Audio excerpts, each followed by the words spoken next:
শবে বরাতে মানুষ মসজিদে বেশি আসে কেন? এই রাতে বেশিরভাগ মানুষ মসজিদে যায় বা ইবাদত বন্দেগী করে যার যার মতে করে। বেশিরভাগ মানুষের ধারণা হলো যে এই রাতে ভাগ্য ঠিক হয়। যেহেতু ভাগ্য ঠিক হয়, ভাগ্য নির্ধারণ হয়, সেই জন্য এই রাতে মসজিদে যায়, ভিড় জমায় যে একটা রাতে ইবাদত বন্দেগী করে যদি ভাগ্যটা নিজের অনুকূলে লিখে নেওয়া যায়, সারা বছরের ভালো কিছু লেখাই নেওয়া যায়, তাহলে তো সারা বছর ভালো থাকা যাবে। এই জন্য ওই একটা রাত একটু বেশি ইবাদত বন্দেগী করার চেষ্টা করে। ঠিক না বেঠিক? আল্লাহ রাব্বুল আলামিন আমাদের জন্য যে তাকদীর প্রতি বছর লিপিবদ্ধ করেন, সেটা কোন রাতে হয়? শবে কদর বলছে এলাকার মানুষ। সারা দেশের মানুষ তো জানে শবে বরাত। এলাকার মানুষটা সঠিকটা জানেন, বোঝা গেল। সারা দেশের মানুষ তো জানে ভাগ্য নির্ধারণ হয় শবে বরাতে। ভাইরা আমার, কোরআনে হাকিমে সূরা দুখানের ৩ এবং ৪ নম্বর আয়াত যদি আপনি দেখেন, আল্লাহ রাব্বুল আলামিন ইরশাদ করেছেন, ইন্না আনজালনাহু ফি লাইলাতিন মুবারাকাহ ইন্না কুন্না মুনজিলিন ফিহা ইউফরাকু কুল্লু আমরিন হাকিম। আল্লাহ বলেছেন, আমি নিশ্চয় কোরআনকে নাজিল করেছি, অবতীর্ণ করেছি একটি বরকতময় রাতে। আর এই বরকতময় রাতটা কোন রাত? যে রাতে কোরআন নাজিল হয়েছিল শবে কদর। কোনো সন্দেহ আছে? কারণ কোরআনের আরেক আয়াত বলছে, ইন্না আনজালনাহু ফি লাইলাতিল কদর, আমি কোরআনকে নাজিল করেছি যে রাতে, সেটা হলো লাইলাতুল কদরে। তাহলে লাইলাতুল কদরে আল্লাহ কোরআন নাজিল করেছেন। আর সূরা দুখানে বলেছেন, আমি একটি বরকতময় রাতে কোরআন নাজিল করেছি। তাহলে এখানে বরকতময় রাত বলতে যে লাইলাতুল কদরকে বোঝানো হয়েছে, সেটা দিনের আলোর মতো পরিষ্কার। ঠিক কিনা বলেন? এরপর আয়াত আল্লাহ বলেছেন, ফিহা ইউফরাকু কুল্লু আমরিন হাকিম, এই বরকতময় রাত যে রাতে কোরআন নাজিল হয়েছে, অর্থাৎ লাইলাতুল কদর, সেই রাতেই সমস্ত গুরুত্বপূর্ণ হিকমাপূর্ণ বিষয়গুলো সব ধার্য হয়ে থাকে, নির্ধারণ হয়ে থাকে। এই আয়াতের আলোকে বোঝা যায় মানুষের ভাগ্য সারা বছরের যেটি লিপিবদ্ধ হওয়ার কথা, সারা বছরের যে বাজেট হওয়ার কথা, সেটা হয়ে থাকে লাইলাতুল কদরে, শবে কদরে। মধ্য শাবানের রাত, এ রাতে আল্লাহ তাআলা মানুষকে সাধারণ ক্ষমা ঘোষণা করেন। যাদের মনে হিংসা নাই, যাদের মনে মানুষের প্রতি বিদ্বেষ শত্রুতা নাই, এবং যারা শিরকে লিপ্ত না, এই মানুষগুলো ছাড়া বাকি মানুষগুলোকে মধ্য শাবানের রাত, যেটাকে আমরা শবে বরাত বলি, হাদিসের ভাষ্য শবে বরাত নয়, হাদিসের ভাষ্য হলো লাইলাতুন নিসফি মিন শাবান, সেই রাতে আল্লাহ রাব্বুল আলামিন বান্দাকে সাধারণ ক্ষমা ঘোষণা করেন। এটা একটা ভিন্ন বিষয়, কিন্তু বছরের সবচেয়ে শ্রেষ্ঠ রাত হলো লাইলাতুল কদর, যেই রাতে আল্লাহ তাআলা বান্দার ভাগ্য ঠিক করেন। এই রাতে যে ভাগ্য আল্লাহ নির্ধারণ করে থাকেন, সেই নির্ধারণটা যেন আমাদের অনুকূলে হয়, সেই নির্ধারণটা যেন আমাদের জন্য কল্যাণকর হয়। আল্লাহ যেন আমাদের ভাগ্যে ভালো কিছু লেখেন, খারাপ কিছু যেন না লেখেন। আল্লাহ যেন তাকদীরে আমাদেরকে ভালো কিছু দেন, মন্দ কিছু থেকে বাঁচিয়ে রাখেন। সেজন্য আমরা সবাই কামনা করি কি করি না? শুধু করি তা না, শবে বরাতে যত মানুষ মসজিদে আসে আমাদের দেশে, সারা বছরের অন্য কোনো রাত, দিন, অন্য কোনো সময় এত মানুষ মসজিদে আসে। কারণ কি? শবে বরাতে মানুষ মসজিদে বেশি আসে কেন? কি কারণে আসে বলেন দেখি? একজনকে সিন্নি খাওয়ার জন্য না, সিন্নি তো অন্য দিনও দেয়। এই রাতে বেশিরভাগ মানুষ মসজিদে যায় বা ইবাদত বন্দেগী করে যার যার মতে করে। বেশিরভাগ মানুষের ধারণা হলো যে এই রাতে ভাগ্য ঠিক হয়। যেহেতু ভাগ্য ঠিক হয়, ভাগ্য নির্ধারণ হয়, সেই জন্য এই রাতে মসজিদে যায়, ভিড় জমায় যে একটা রাত ইবাদত বন্দেগী করে যদি ভাগ্যটা নিজের অনুকূলে লিখে নেওয়া যায়, সারা বছরের ভালো কিছু লেখাই নেওয়া যায়, তাহলে তো সারা বছর ভালো থাকা যাবে। এই জন্য ওই একটা রাত একটু বেশি ইবাদত বন্দেগী করার চেষ্টা করে। ঠিক না বেঠিক? ভাইরা আমার, প্রথম কথা হলো ভাগ্য নির্ধারণ এই রাতে নয়, বরং লাইলাতুল কদরে হয়।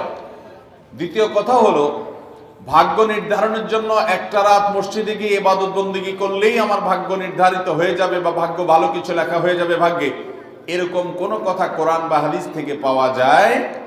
কোরআন হাদিসে কি পাওয়া যায়? সূরা নাহাল আয়াত নম্বর ৯৭।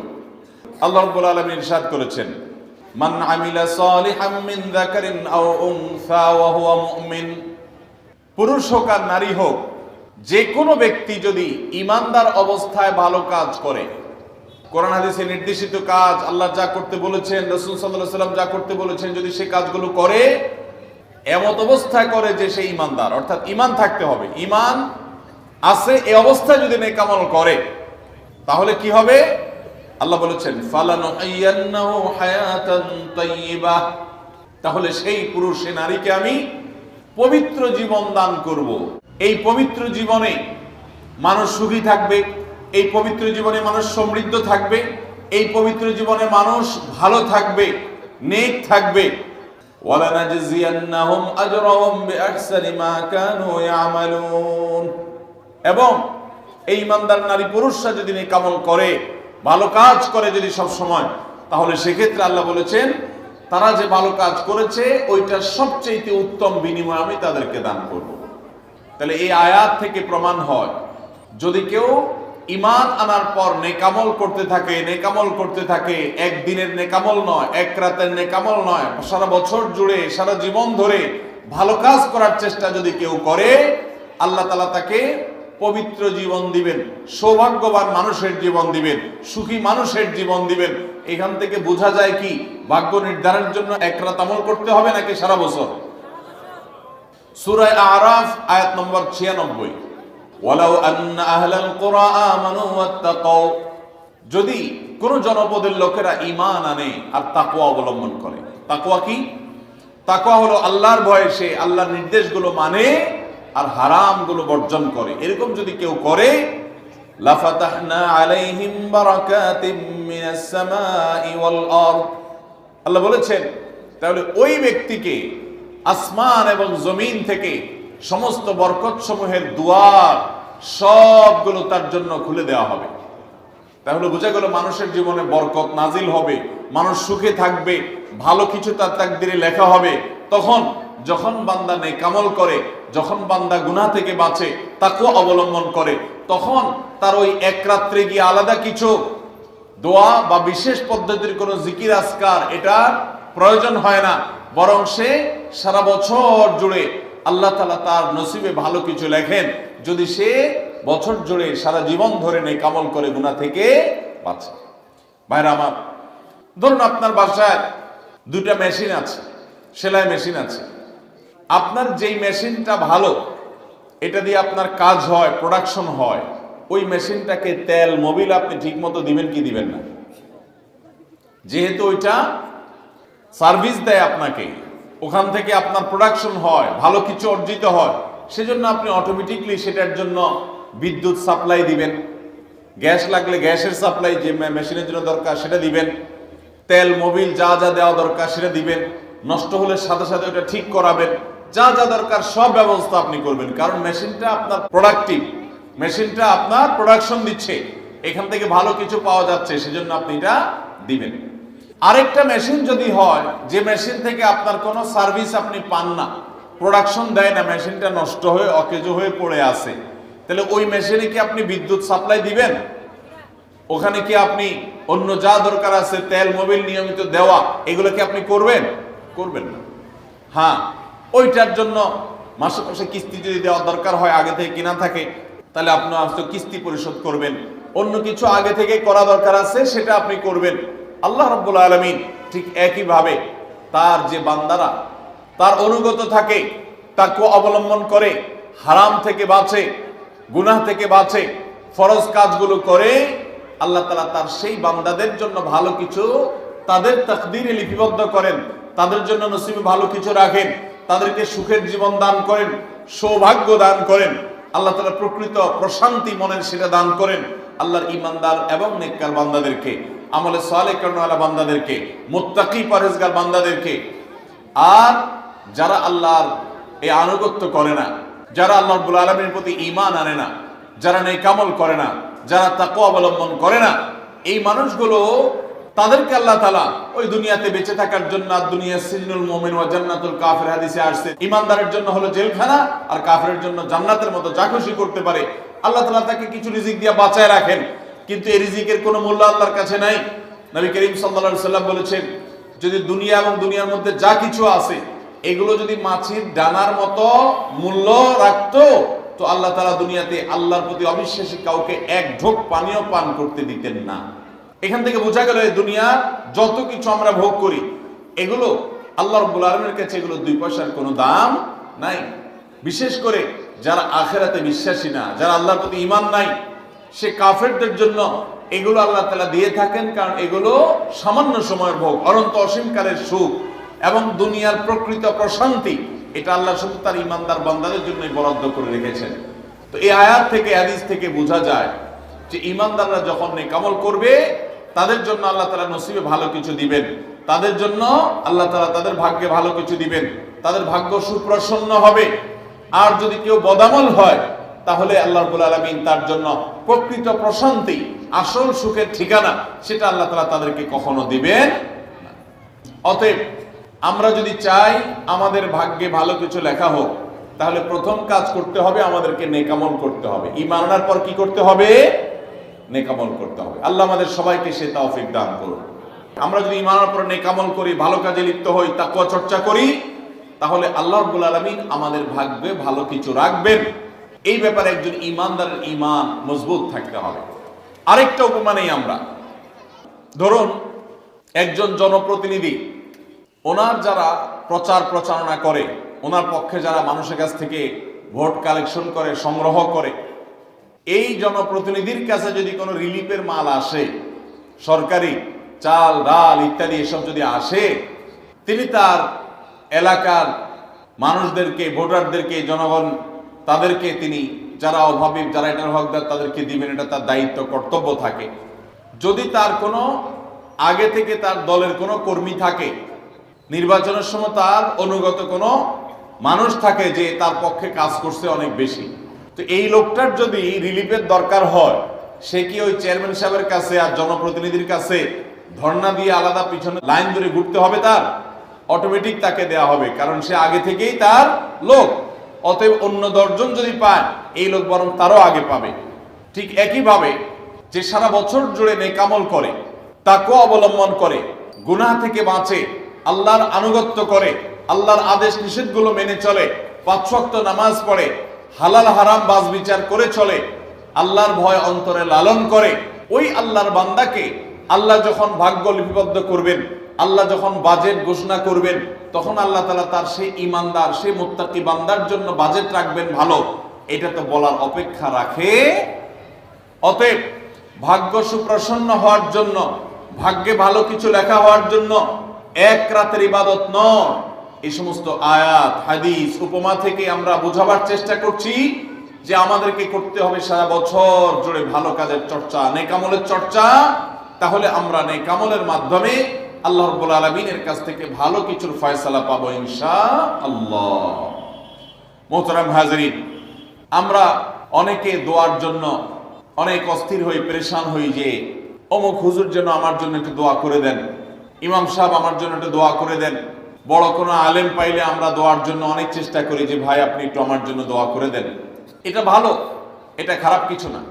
আমরা যারা এক রাতে আমল ইবাদত করে আমাদের ভাগ্যের ভালো কিছু লেখানোর জন্য চেষ্টা করি, আমি সেই ভাইদেরকে বলতে চাই, সারা দুনিয়ার সমস্ত ভালো মানুষ, সকল নেক মানুষ, এমনকি মক্কা মদিনার ইমাম সাহেবরা, হারামাইনের ইমাম খতিবগণ, সারা দুনিয়ার সকল আল্লাহওয়ালা, নেককার এবং ভালো মানুষ যারা আছেন, আব্দুস সালেহ যারা আছেন, আল্লাহর ওলি যারা আছেন, তাদের সবার দোয়া আমরা পাইতে চাই। একটা সহজ উপায় আছে, সেটা কি? এই এতক্ষণ যেটা বললাম, অর্থাৎ আপনি যদি নিজেকে ভালো মানুষ হিসাবে গড়ে তোলার জন্য চেষ্টা করেন, আপনি 5 ওয়াক্ত নামাজ পড়বেন, আল্লাহর হুকুম মতো চলবেন, আপনি হারাম থেকে বাঁচার জন্য সংগ্রাম যুদ্ধ চালাবেন, আপনি হক হালালি চলার চেষ্টা করবেন, আপনি তাকওয়ার উপরে চলার চেষ্টা করবেন। যদি আপনি এটা করেন, তাহলে অটোমেটিকলি সারা দুনিয়ার সমস্ত নেককার মানুষদের দোয়া একবার না, বারবার বারবার, হাজার হাজার লক্ষ লক্ষ বার আপনি পেতে থাকবেন। কিভাবে? আমরা নামাজের মধ্যে আত্তাহিয়াতু পড়ি কি পড়ি না? এই আত্তাহিয়াতুর মধ্যে একটা কথা আছে, আসসালামু আলাইনা ওয়া আলা ইবাদিল্লাহিস সালিহিন। এর অর্থ কি? এর অর্থ হলো, হে আল্লাহ, নামাজের মধ্যে নামাজরত অবস্থা দোয়া, এখানে দোয়া করছে মুসল্লি, হে আল্লাহ, আসসালামু আলাইনা, আল্লাহ আমার প্রতি শান্তি বর্ষিত হোক, আমাদের প্রতি শান্তি বর্ষিত হোক, ওয়া আলা ইবাদিল্লাহিস সালিহিন, এবং আল্লাহর যত নেককার বান্দা আছে সারা পৃথিবীতে, সারা দুনিয়াতে যত নেককার বান্দা আল্লাহর আছে, যারা ভালো কাজ করার চেষ্টা করে, যারা হক হালালি চলার চেষ্টা করে, যারা হারাম উপার্জন করে না, যারা হারাম জিনিস দেখে না, হারাম জিনিস ধরে না, হারাম খায় না, হারাম কথা বলে না, হারাম জায়গায় যায় না, হারাম কাজ করে না, 5 ওয়াক্ত নামাজ পড়ে, যাকাত ফরজ হলে যাকাত দেয়, হজ ফরজ হলে হজ করে, রমজান আসলে রোজা রাখে, সকল ফরজ কাজগুলো করে, এক কথায় কোরআন হাদিসকে মেনে চলার চেষ্টা করে যারা, তার জীবনের অক্ষরে অক্ষরে প্রতিটা পদক্ষেপে, এদেরকে বলা হয় নেককার বান্দা। নামাজে আত্মাহতে প্রত্যেকটা মুসল্লি সারা পৃথিবীর সমস্ত প্রান্ত থেকে আল্লাহর কাছে দোয়া করে, আসসালামু আলাইনা ওয়া আলা ইবাদিল্লাহিস সালিহিন, আল্লাহ আমাদের প্রতি তো শান্তি বর্ষিত করবেনই, সেই সাথে আপনার নেককার বান্দা যারা আছেন, যা সারা দুনিয়াতে, এই সকল নেককার বান্দাদের প্রতি আপনি শান্তি বর্ষিত করেন। এই দোয়া প্রত্যেকটা মানুষ নামাজের মধ্যে করে কি করে না? তাহলে আপনি যদি নিজেকে নেককার বান্দা হিসাবে শামিল করতে পারেন, আপনি যদি নিজেকে আল্লাহর হুকুম এবং আল্লাহর আনুগত্য কর্ণওয়ালা মানুষ হিসাবে গড়ে তুলতে পারেন, তাহলে অটোমেটিকলি আপনি সারা দুনিয়ার সমস্ত নেককার মানুষদের দোয়া পেয়ে যাবেন। আল্লাহ আমাদের সবাইকে সে তৌফিক দান করুন। ভাইরা আমার, নেককারদের জন্য অটোমেটিকলি দোয়া হয়। শুধুমাত্র আল্লাহর নেককার বান্দা মানুষরা না, ফেরেশতারা দোয়া করে। আল্লাহর সকল নেককার মানুষদের দোয়া আমরা অটোমেটিক পাবো। তাহলে আমাদের ভাগ্যে যেন ভালো কিছু লেখা হয়, তার জন্য আমাদের যে আমলটা করতে হবে তা হলো আমলে সালেহ। সারা বছর জুড়ে, সারা জীবন জুড়ে আমাদেরকে খুঁটে খুঁটে খুঁটে কোনটা কোনটা ভালো কাজ সেগুলো করার চেষ্টা করতে হবে, কোনটা কোনটা খারাপ কাজ, গুনাহের কাজ, সেগুলো থেকে বাঁচার চেষ্টা করতে হবে। তাহলে আমাদের ভাগ্যে ভালো কিছু লেখা হবে ইনশাআল্লাহ।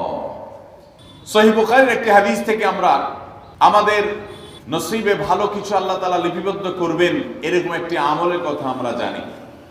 সকল সাধারণ নেক আমলের মধ্যে সেটা শামিল আছে, এটাকে আলাদা করে নবী সাল্লাল্লাহু আলাইহি ওয়াসাল্লাম বলেছেন। সেটা কি? তিনি বলেছেন, মান সাল্লাহু আইয়ুবসাতা লাহু ফি রিজকিহি আও ইউনসা লাহু ফি আথারিহি ফালইয়াসিল রাহিমাহ।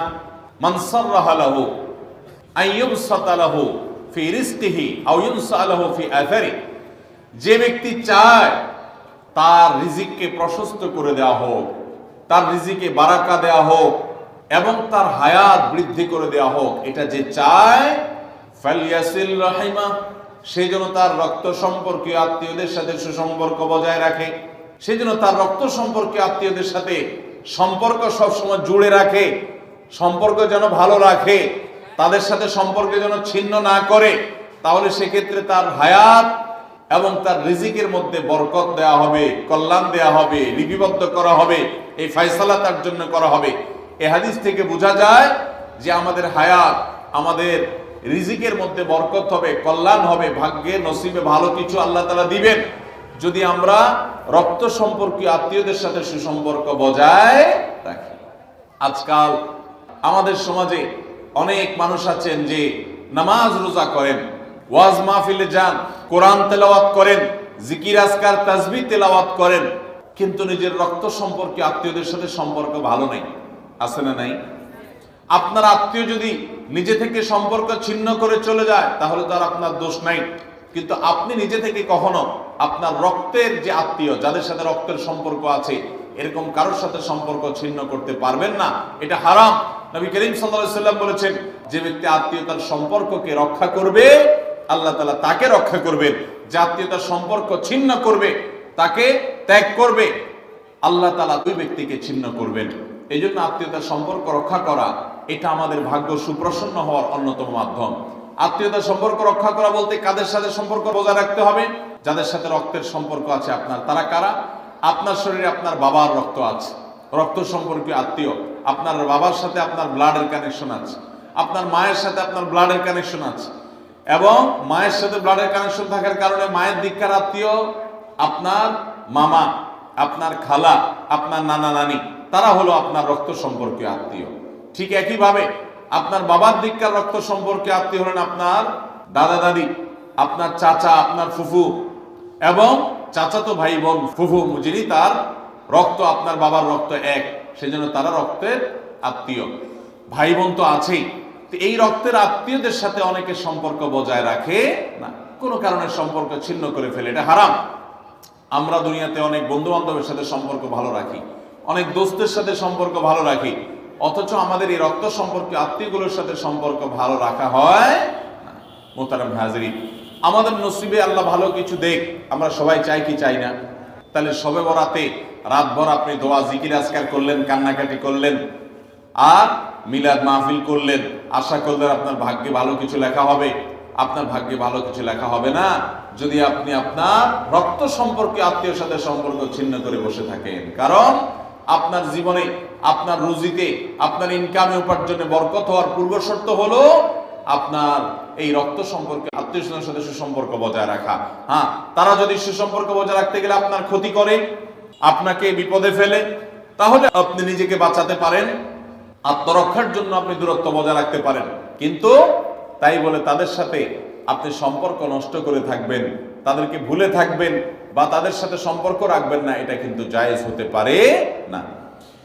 ইংল্যান্ডের একটা ইউনিভার্সিটির একটা জরিপের কথা অনলাইনে আমি একবার দেখেছিলাম, যে একটা নামকরা বিশ্ববিদ্যালয়, তারা বিশ্ববিদ্যালয়ের ছাত্রদের মধ্যে একটা সার্ভে তারা চালিয়েছিলেন। তারা দেখতে চেয়েছেন যে ছাত্রদের মধ্যে কারা বেশি হায়াত পায় আর কারা কম পায়। যারা বেশি হায়াত পায় তাদের মধ্যে বৈশিষ্ট্য কি আছে, যারা কম পায় তাদের মধ্যে কোন বৈশিষ্ট্যের অভাব আছে। তো এটা নিয়ে দীর্ঘ অনেক বছরের একটা জরিপ তারা চালিয়েছেন, একটা নিরীক্ষা তারা চালিয়েছেন। সেই নিরীক্ষায় দেখা গেল যে যেই ছাত্ররা দীর্ঘদিন পর্যন্ত হায়াত পেয়েছেন এবং তারা অনেক দিন দুনিয়াতে বেঁচেছেন, তাদের বেশিরভাগই দেখা গেছে, সবাই না, বেশিরভাগই দেখা গেছে যে তারা সাধারণত তাদের পারিবারিক এবং আত্মীয় স্বজন, বন্ধু বান্ধব, অন্যদের সাথে হাসি খুশি, অর্থাৎ মানুষের সাথে সম্পর্ক বজায় রাখছে। আর যারা সম্পর্ক বজায় রাখে নাই, এই মানুষগুলো তাদের তুলনামূলকভাবে প্রথম গ্রুপের চাইতে তারা অনেক আগে দুনিয়া থেকে চলে গেছে, অনেক আগে তারা মারা গেছে। এটা প্রত্যেকটা ব্যক্তির ক্ষেত্রে আলাদা আলাদা করে খাটানো যাবে না, এটা একটা টোটাল জরিপের ফসল। তো এই জরিপ প্রমাণ করে নবী করিম সাল্লাল্লাহু আলাইহি ওয়াসাল্লাম যে বলেছেন, যারা রক্ত সম্পর্কের আত্মীয়গুলোর সাথে সুসম্পর্ক বজায় রাখে তাদের হায়াতে এবং রিজিকে বরকত দেওয়া হয়। এই জরিপের রিপোর্টও সেটা সত্যতাকে প্রমাণ করে। আল্লাহ তাআলা আমাদের সবাইকে আমাদের আত্মীয় স্বজনের সাথে সুসম্পর্ক বজায় রাখার তৌফিক দান করুন। তাহলে আমাদের ভাগ্যে যেন ভালো কিছু লেখা হয়, ভাগ্য যেন সুপ্রসন্ন হয়, সেজন্য আমরা দ্বিতীয় আমলও পেয়ে গেলাম। নাম্বার 3, বান্দার ভাগ্য এবং নসিবে ভালো কিছু যেন হয়। মন্দ কোনো কিছু যদি আল্লাহ না করুন কারণ নসিবে লেখা থাকে, সেটা যেন দূর হয়, সেটা যেন তার ক্ষতি না করে, এবং আল্লাহ রাব্বুল আলামিন যেন সেই ফয়সালা বান্দার উপরে কার্যকর না করে। সেজন্য তৃতীয় আমল হলো দোয়া। কারণ লা ইয়ারুদ্দু তাকদীর ইল্লা দুআ। তিরমিজিতে একই হাদিসে আসছে, ভাষ্য ভিন্ন, লা ইয়ারুদ্দু কাযা ইল্লা আদ-দুআ। বান্দার তাকদীর, বান্দার ভাগ্য, এটা কোনো কিছু পরিবর্তন করতে পারে না। অন্য এক হাদিসে আসছে, আল্লাহ যা ফয়সালা করেন সেটা আর পরিবর্তন করেন না। তবে এই হাদিস থেকে একটা এক্সেপশন পাওয়া যায়, সেটা হলো যদি কেউ আল্লাহ তাআলার কাছে কায়মন বাক্যে দোয়া করতে পারে, দোয়ার হক আদায় করে যদি দোয়া করতে পারে, তাহলে এই দোয়া আল্লাহ রাব্বুল আলামিনের তাকদীরকে পর্যন্ত তার জন্য পরিবর্তন করে দেওয়া হয় দোয়ার মাধ্যমে। আল্লাহ তাআলা আমাদেরকে সবাইকে সেভাবে দোয়া করার তৌফিক দান করুন। আমরা চেষ্টা করব তো ইনশাআল্লাহ। তাহলে তৃতীয় আমল আমরা পেয়ে গেলাম, সেটা হলো দোয়া। আল্লাহ তাআলার কাছে যদি কেউ চোখের পানি ফেলে দোয়া করে, আল্লাহ আপনি আমার নসিবে যদি খারাপ কিছু লেখাও থাকে সেটা থেকে আপনি আমাকে উদ্ধার করেন। যদি কেউ দোয়ার হক আদায় করে দোয়া করতে পারে, দোয়া কবুলের জায়গাগুলোতে দোয়া করতে পারে, যথাযথভাবে দোয়া করতে পারে, দোয়ার শর্ত পূরণ করে দোয়া করতে পারে, কায়মন বাক্যে দোয়া করতে পারে, চোখের পানি ফেলে দোয়া করতে পারে, দোয়া এত বড় অস্ত্র, দোয়া এত বড় মাধ্যম, দোয়া এত বড় একটা উপায় যে এটা দিয়ে আল্লাহর লিখন, আল্লাহর তাকদীর, এটা আল্লাহর কাছ থেকে পরিবর্তন করিয়ে আনা যায় এই দোয়ার মাধ্যমে। অথচ এই দোয়াও আমরা বেশি মানুষ করতে পারি না। আমরা হুজুরদের দিকে চায় থাকি যে হুজুরদের সাথে আমরা শুধু আমিন আমিন বলবো, নিজেরা আল্লাহর কাছে দোয়া করব এটা আমরা জানি না, অথচ আল্লাহ বলেছেন উদউনি আস্তাজিব লাকুম, তোমরা আমার কাছে দোয়া করো, আমি তোমাদের দোয়া কবুল করব। অতএব ভাইরা আমার, আমরা আল্লাহ রাব্বুল আলামিনের কাছে আমাদের ভাগ্যে যেন ভালো কিছু লেখা হয়, সেজন্য আল্লাহর কাছে বেশি বেশি করে দোয়া করব। এবং আমাদের তাকদীরে যদি কোনো ক্ষতিকর কিছু থাকে তো সেটা যেন আমাদের ক্ষতি না করে আল্লাহ রাব্বুল আলামিন যেন আমাদের প্রতি রহম করেন, এই মর্মে আমরা যদি দোয়া করি তো দোয়ার মাধ্যমে আল্লাহ তাআলা তাকদীরও পরিবর্তন করে। অবশ্য তাকদীরের মধ্যে দুইটা প্রকার আছে, একটা তাকদীরে মুবরাম আর একটা তাকদীরে গায়রে মুবরাম। তাকদীরে গায়রে মুবরাম যেটা, সেটা তাকদীর দোয়ার মাধ্যমে ফয়সালা আল্লাহ পরিবর্তন করেন। মুবরাম যেটা পরিবর্তন করেন না, অর্থাৎ যেটা চূড়ান্ত করেছেন আল্লাহ তাআলা আগে থেকে, সেটা পরিবর্তন করেন না। তবে বান্দার হায়াতের ক্ষেত্রে কোন কোন হাদিস থেকে জানা যায় আল্লাহ রাব্বুল আলামিন কোন নেক আমলের ফলে দোয়ার মাধ্যমে আল্লাহ রাব্বুল আলামিন অনেক সময় সেটাতে পরিবর্তন করেন এবং সেটাতে বারাকা দান করেন। অতএব আমাদেরকে তাকদীর ভাগ্য যেন সুপ্রসন্ন হয়, আমাদের নসিব যেন ভালো হয়, আল্লাহ যেন ভালো কিছু দান করেন, সেজন্য শবে বরাতে রাত ভরে ইবাদত বন্দিগি এই জন্য নয়, বরং আমাদের ভাগ্যে ভালো কিছু হওয়ার জন্য বছর জুড়ে আমাদেরকে নেক আমল করতে হবে। এক রাত ইবাদত বন্দেগি করলেন, সারা বছর কোন নফল নামাজ, ফরজ নামাজ, অন্যান্য ফরজ কাজ করলেন না, আর আপনি আশা করলেন যে আল্লাহ আপনার জন্য ভাগ্যে ভালো কিছু লিখে দিবে, এটা সঠিক নয়। আর ভাগ্যের নির্ধারণটা মূলত লাইলাতুল কদর, এটি বোঝা যায় সূরা দুখান থেকে, অন্যান্য সূরা থেকে। অতএব আমাদের সবাইকে আমাদের ভাগ্যে ভালো কিছু লেখার জন্য বেশি বেশি আমাদের 5 ওয়াক্ত ফরজ নামাজ সহ আল্লাহর সমস্ত ফরজ বিধানগুলো মেনে চলতে হবে, হারাম এবং গুনাহের কাজগুলো থেকে বেঁচে চলতে হবে, এবং সেই সাথে আমাদের সবাইকে বেশি বেশি করে বিশেষ করে নেককারদের কাতারে শামিল হতে হবে। আমি যত বেশি নেককার হতে পারবো, ওই যে নামাজে আত্মীয়তার মধ্যে নেককারদের দোয়া পাবো, আমার প্রতি শান্তি আল্লাহর এমনি বর্ষিত হবে। এবং দ্বিতীয় আমল হলো বেশি বেশি করে আত্মীয় স্বজন রক্ত সম্পর্কীয় যারা, তাদের সাথে বিশেষভাবে সুসম্পর্ক বজায় রাখতে হবে। সম্পর্ক নষ্ট করা যাবে না, সম্পর্ক ছিন্ন করা যাবে না। এবং তৃতীয় আমল হলো বেশি বেশি দোয়া করতে হবে। এই তিনও আমল যখন আমরা একযোগে চালাবো, একদিক থেকে সাধারণ সব নেক আমল করব, বিশেষভাবে আমি আত্মীয় স্বজনের সাথে সুসম্পর্ক বজায় রাখার চেষ্টা করব, এবং আল্লাহর কাছে দোয়ার আমলটা বেশি বেশি করব, বরকত নাজিল হওয়ার মতো কাজগুলো বেশি বেশি করব, ইনশাআল্লাহ আল্লাহ রাব্বুল আলামিন আমার নসিবে ভালো কিছু দিবেন এবং মন্দ কিছু থেকে আমাকে বাঁচাবেন। নবী করিম সাল্লাল্লাহু আলাইহি সাল্লাম আল্লাহর কাছে দোয়া শিক্ষা দিয়েছেন, আল্লাহুম্মা ইন্নী আউযু বিকা মিন দারকিল বালা, আল্লাহুম্মা ইন্নী আউযু বিকা মিন সুইল কাদা। আল্লাহ, আপনার কাছে আমার ভাগ্যের ক্ষতি থেকে আমি আপনার কাছে পানা চাই। অর্থাৎ আমার তাকদীরে কাজার মধ্যে যদি কোনো ক্ষতিকর কিছু আপনি লিখে থাকেন, তাহলে সেই সুউল কাজা, এটা থেকে আমি আপনার কাছে পানা চাই। অতএব এই মর্মে আল্লাহর কাছে যত বেশি আমরা দোয়া করব, আল্লাহ রাব্বুল আলামিন আমাদেরকে তত বেশি হিফাজত করবেন। আল্লাহ তাআলা আমাদের নসিবে দুনিয়া এবং আখিরাতে, ইহকালে এবং পরকালে ভালো কিছু লেখেন, আমাদের নসিবে যেন ভালো কিছু হয় সেই তৌফিক আল্লাহ তাআলা আমাদেরকে দান করেন। আমরা সবাই আমলগুলো করব তো ইনশাআল্লাহ। আল্লাহ আমাকে আপনাকে আমাদের সবাইকে আমলের তৌফিক দান